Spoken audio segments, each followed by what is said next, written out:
और सीधा हम रुख कर लेते हैं सभा स्थल का। पीएम मोदी जनसभा को संबोधित कर रहे हैं। श्रीमान भावना दास सिंह जी, चुनाव के संयोजक चौबा सिंह जी, मणिपुर के महाराजा आदरणीय श्री लाइशेम्बा साना जाओबा, डॉक्टर जितेंद्र सिंह जी, किरण रिज्जू जी, हेमंत बिस्वा जी,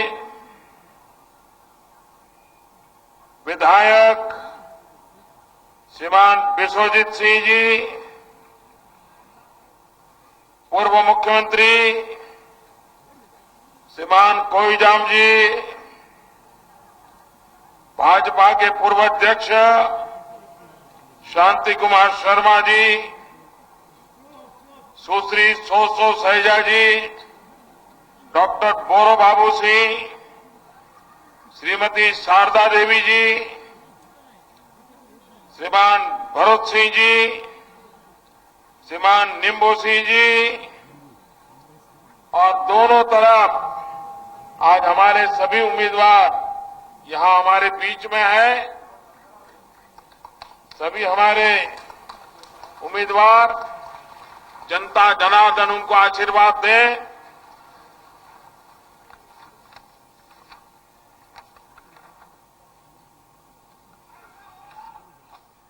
खुरुमजरी,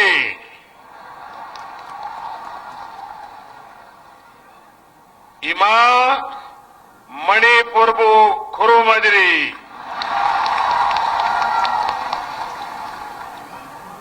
लमदम असीगी फजरबा नाथ संस्कृति, अमसुंग नहारोल सानारोई सिंगबू एना नोलू कचरी।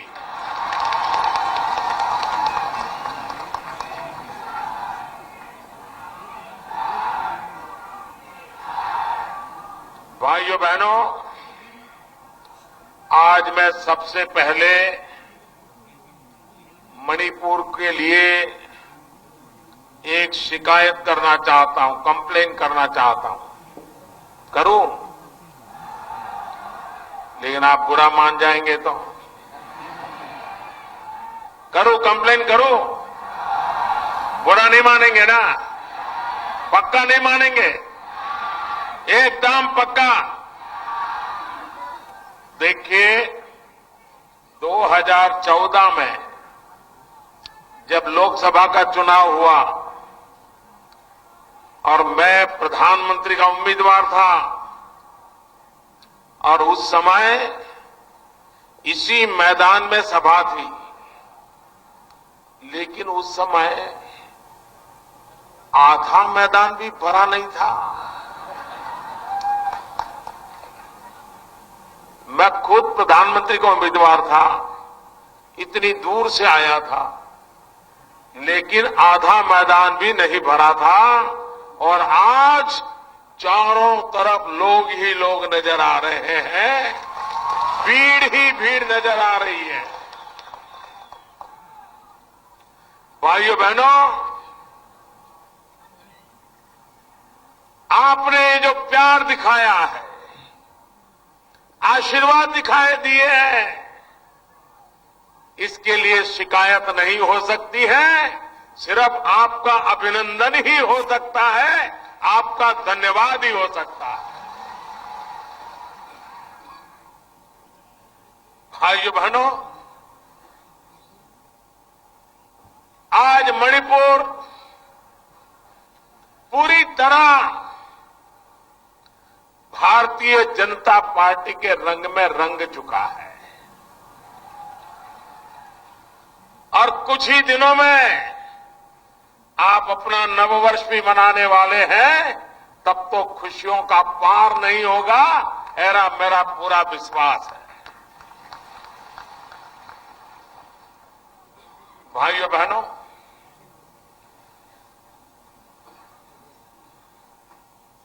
मुझे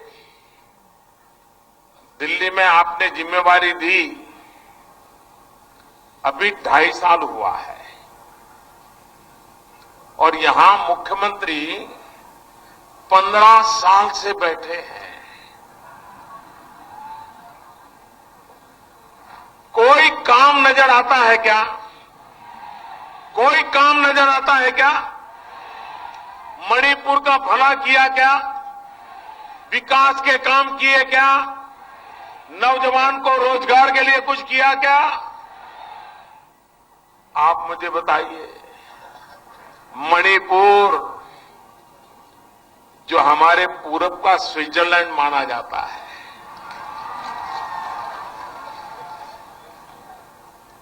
अगर उसकी ये बर्बादी की है, 15 साल लगातार मणिपुर नीचे ही गया, नीचे ही गया। दिल्ली में भी उनकी सरकार थी, यहां भी उनकी सरकार थी, उसके बावजूद भी मणिपुर बर्बाद कर दिया गया। उसके लिए जिम्मेवार कौन है? कौन है जिम्मेवार? कौन है जिम्मेवार? जरा पूरी ताकत से बताइए, दूर दूर से कौन जिम्मेवार है? मणिपुर को किसने बर्बाद किया? मणिपुर के किसानों का नुकसान किसने किया? मणिपुर की मां बहनों पर अन्याय किसने किया? मणिपुर के नौजवानों का भाग्य किसने डुबोया? जिस कांग्रेस के इतने गुना है, अब मणिपुर में उस कांग्रेस को एक दिन भी रहने का अधिकार है क्या? है क्या? अब इस बार पूरी तरह साफ कर दोगे कि नहीं कर दोगे?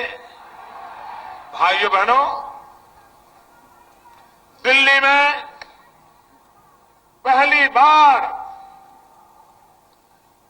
भारतीय जनता पार्टी की ऐसी सरकार बनी है जिस सरकार ने सबसे पहली योजना लगाई एक्ट ईस्ट पॉलिसी की। हमने कहा जब तक पूर्वी भारत, उत्तरी पूर्व ये विकसित नहीं होगा, हिंदुस्तान का विकास अधूरा रह जाएगा।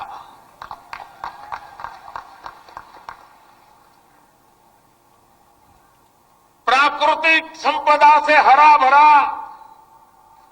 यहां के लोग, सामर्थ्यवान, कानून को मानने वाले लोग, पवित्र जीवन जीना पसंद करने वाले लोग, अगर सरकार 2 कदम चले तो यहां के लोग 10 कदम दौड़ने के लिए तैयार होते हैं।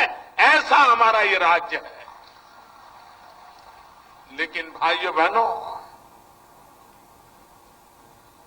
नॉर्थ ईस्ट पुरानी सरकार कांग्रेस ने राजनीति का खेल का मैदान बना दिया। एक जनजाति को दूसरी जनजाति के साथ लड़ाना, चुनाव आ जाए तो विकास की चर्चा नहीं करना, काम का हिसाब नहीं देना, सिर्फ एक जाति को, एक जनजाति को दूसरी जनजाति के खिलाफ भड़का देना, लड़ाई करवा देना और बीच में से अपना उल्लू सीधा कर लेना, यही कारोबार चला है। भाइयों बहनों, ये मणिपुर को बर्बाद करने वाले इनके तौर तरीके ये खत्म होने चाहिए कि नहीं होने चाहिए? मणिपुर की एकता, मणिपुर का विकास, मणिपुर का भला, यही हमारा सपना हो या चाहिए कि नहीं? कोई भी जनजाति हो, पहाड़ी हो या तराई हो, शहर हो या गांव हो, हर किसी का एक समान रूप से भला होना चाहिए कि नहीं होना चाहिए?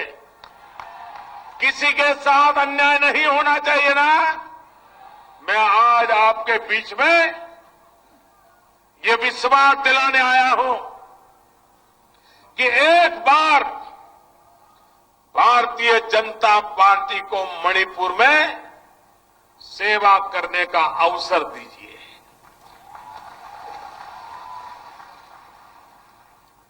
हमें सिर्फ 5 साल दीजिए। उनको आपने 15 साल दिए हैं। 15 साल में जो काम उन्होंने नहीं किया है, मैं आपको विश्वास दिलाता हूं, भारतीय जनता पार्टी की सरकार 15 महीने में वो करके दिखाएगी आपको। 15 महीने में करने का मैं वादा करता हूं भाई। और आप, हमारा व्यक्तिगत रूप से तो मेरा इस भूभाग के प्रति लगाव है। ये पूरा क्षेत्र हमारा नॉर्थ ईस्ट, सभी राज्यों का भला हो, ये देश की एकता और अखंडता के लिए भी आवश्यक है। यहां होनहार नौजवान है, वो हमारे देश की अमानत है।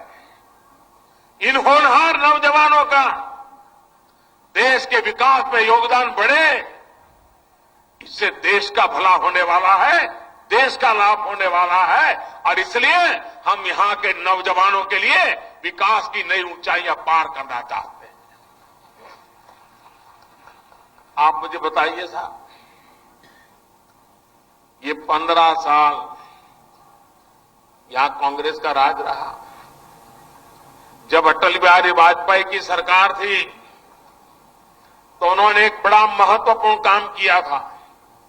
उन्होंने ये नॉर्थ ईस्ट के लिए, ये सप्त भगिनी के लिए पहली बार दिल्ली में अलग मंत्रालय बनाया था, अलग बजट बनाया था। हर डिपार्टमेंट को कुछ परसेंटेज सिर्फ और सिर्फ नॉर्थ ईस्ट के लिए खर्च करने का निर्णय किया था।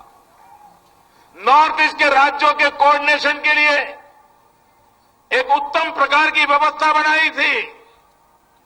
लेकिन बाद में 10 साल दिल्ली में ऐसी सरकार बैठी कि जिसको इनकी परवाह नहीं थी, क्योंकि वो तो यही मानते थे अब एकाध एमपी इनका हमारे पास आया तो आया, नहीं आया तो नहीं आया, क्या फर्क पड़ता है। यह अहंकार था। भाइयों बहनों, सवाल एमपी की संख्या का नहीं है, सवाल इतने दूर सुदूर रहने वाले मेरे भाइयों बहनों के दिल में हिंदुस्तान के लिए कुछ कर गुजरने की इच्छा है, उनको अवसर देने का सवाल है। और हमने अवसर देने की दिशा में काम किया। पहले आए दिन महीने में 5 दिन 7 दिन ये नॉर्थ ईस्ट के मुख्यमंत्री और मंत्री दिल्ली में ही बैठे रहते थे। क्या करते थे भगवान जाने। और उस समय के प्रधानमंत्री, उस समय की सरकार, उस समय के पार्टी के नेता इन नॉर्थ ईस्ट से आए हुए नेताओं को मिलने का समय तक नहीं देते थे, समय तक नहीं देते थे। आज भाइयों बहनों, नॉर्थ ईस्ट का कोई भी मुख्यमंत्री हो, किसी भी दल का मुख्यमंत्री हो,